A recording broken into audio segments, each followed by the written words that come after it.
Coucou les French Learners! Vous vous demandez sûrement comment savoir si vous avez bien compris du contenu en français. Si vous avez bien compris ce que vous avez écouté ou ce que vous avez lu. Comment savoir? Vous êtes seul et vous êtes en train de regarder une vidéo en français ou vous êtes en train d'écouter une histoire ou de lire un texte et vous n'êtes pas sûr d'avoir bien compris, d'avoir compris l'essentiel, le message de ce que vous avez lu ou ce que vous avez écouté.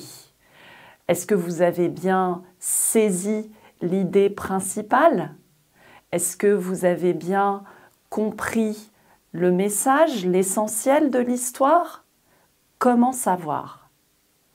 Eh bien, moi-même, j'ai ce problème parce que je suis en train d'acquérir le chinois et quand je regarde une vidéo en chinois, eh bien, j'applique deux techniques qui sont très simples mais qui sont tellement efficaces.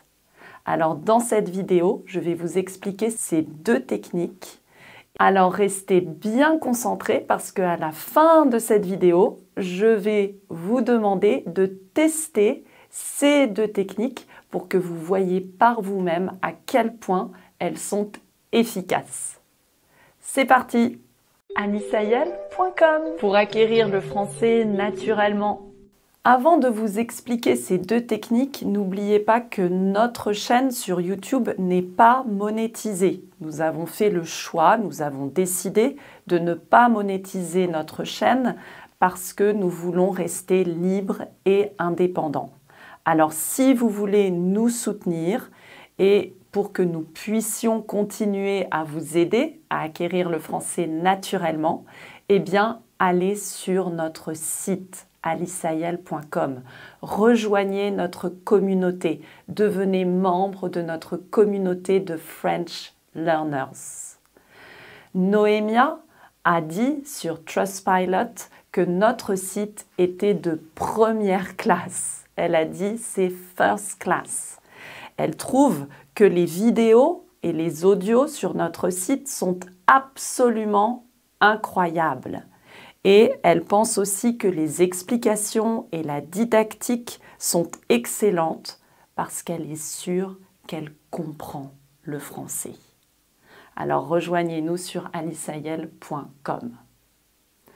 Alors maintenant, je vais vous expliquer les deux techniques pour vous assurer que vous avez bien compris ce que vous avez lu ou ce que vous avez écouté en français.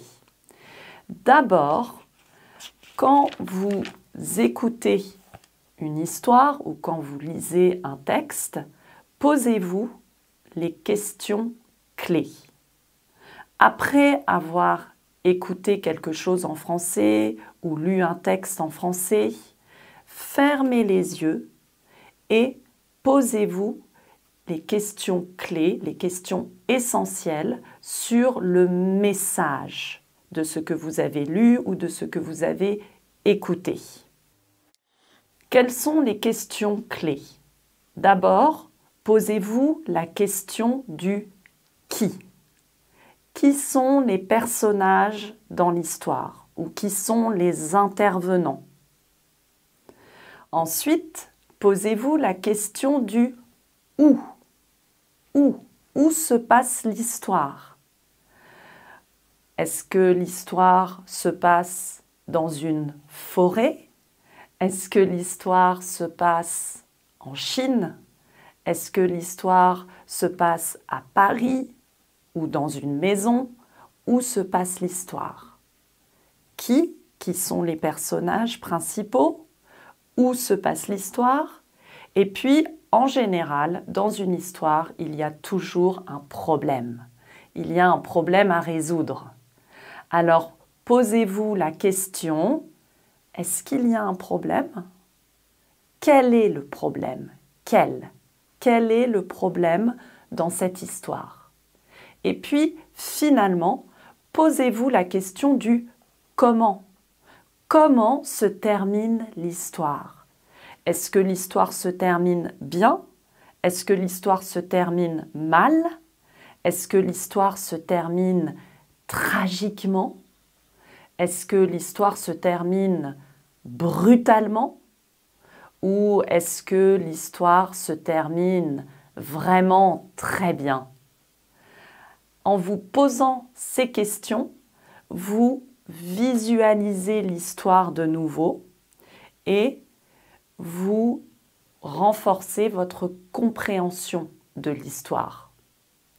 Mais quand vous débutez, quand vous êtes un débutant en français, eh bien, vous pouvez bien sûr vous poser ces questions dans votre langue native, dans votre langue maternelle. Qui, où, quel, comment? Posez-vous ces questions, mais quand vous répondez à ces questions dans votre tête, vous avez fermé les yeux, essayez de visualiser les réponses. N'essayez pas de traduire dans votre langue maternelle. Entraînez votre cerveau à traiter les informations directement en français. Au fur et à mesure que vous allez écouter des histoires en français, que vous allez lire des textes en français, vous allez comprendre de plus en plus de choses en français. Et vous allez commencer à penser en français et vous allez commencer à pouvoir vous poser ces questions en français et aussi à pouvoir répondre directement en français. Ne vous inquiétez pas, faites confiance au processus d'acquisition d'une langue. Vous allez, à un moment donné, commencer à penser en français naturellement. Vous allez penser en français naturellement parce que vous comprenez le français aisément. Ensuite, une fois que vous avez répondu à ces questions clés, eh bien, vous allez créer une représentation visuelle de cette histoire. C'est le moment de redire l'histoire, de raconter l'histoire de nouveau dans vos propres mots. Cela va vous aider à internaliser les événements principaux de l'histoire et les personnages de l'histoire.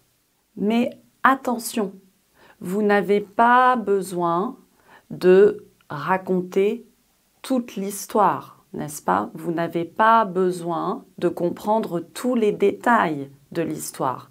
Rappelez-vous que vous avez besoin de comprendre le message, l'essentiel de l'histoire.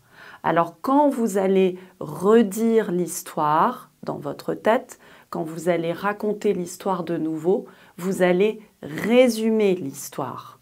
Vous allez résumer l'histoire à ses personnages principaux, aux problèmes et à la résolution du problème. Vous n'allez pas raconter de nouveau toute l'histoire mot pour mot. Ce n'est pas ça l'objectif. Quand vous êtes débutant en français, bien sûr, vous ne pouvez pas raconter l'histoire de nouveau en français. Ce n'est pas possible. Mais pour éviter de traduire le résumé de l'histoire dans votre langue maternelle, je vous recommande de dessiner. Utiliser des dessins, utiliser des diagrammes, créer des cartes mentales. Cela va vous aider non seulement à renforcer votre compréhension de l'intrigue et des personnages, mais cela va aussi entraîner votre cerveau, encore une fois, à penser directement en français et à ne pas traduire. Le but, c'est d'essayer de contourner la traduction, de ne pas traduire dans votre langue maternelle pour que vous puissiez penser en français naturellement et puis plus tard, parler français librement.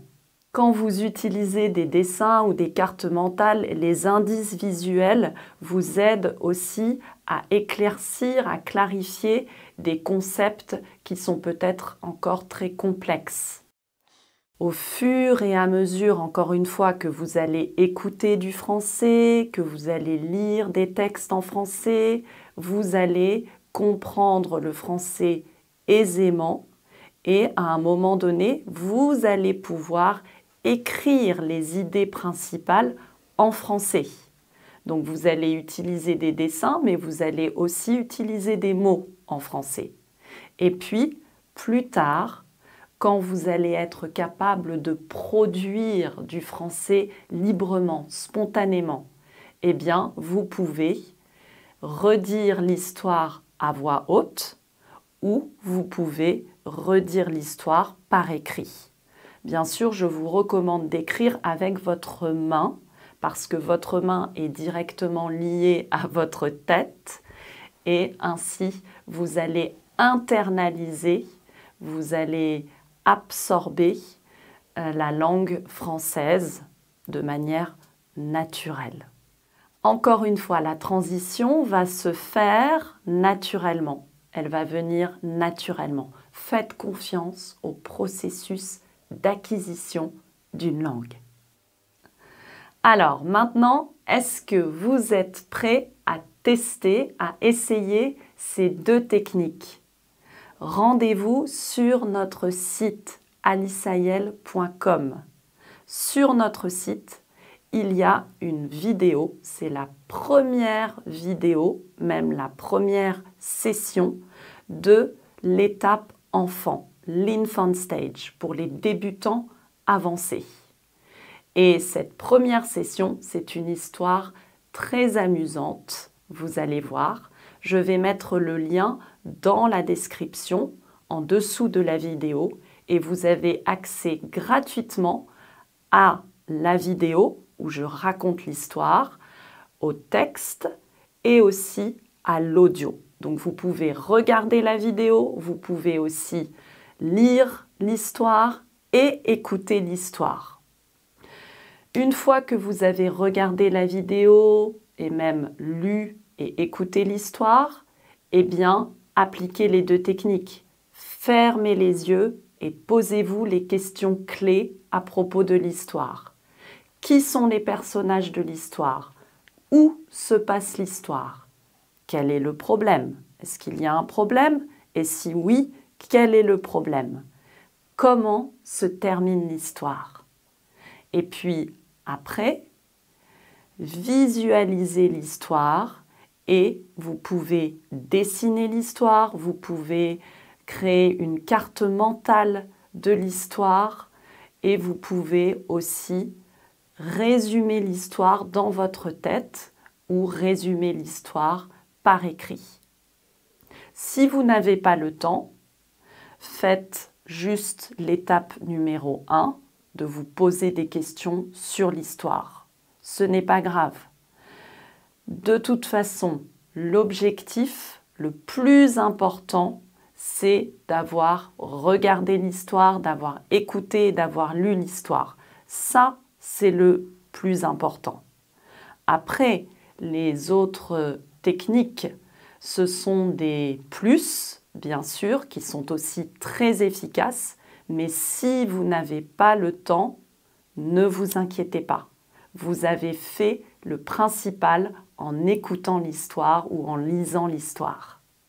Alors, partagez dans les commentaires si vous avez déjà utilisé ces techniques, si vous dessinez aussi les histoires que vous écoutez. Et aussi, si vous ne l'avez pas encore fait, eh bien, allez sur notre site alicayel.com, rejoignez-nous et gagnez en clarté. Vous allez comprendre le français aisément, gagner en communauté. Notre communauté de French Learners est une communauté attentionnée, dévouée, et vous allez commencer à penser en français naturellement et puis gagner en transformation. Vous allez vous transformer, vous allez gagner un deuxième cerveau, une deuxième âme, une âme française et vous allez pouvoir parler français librement. À bientôt!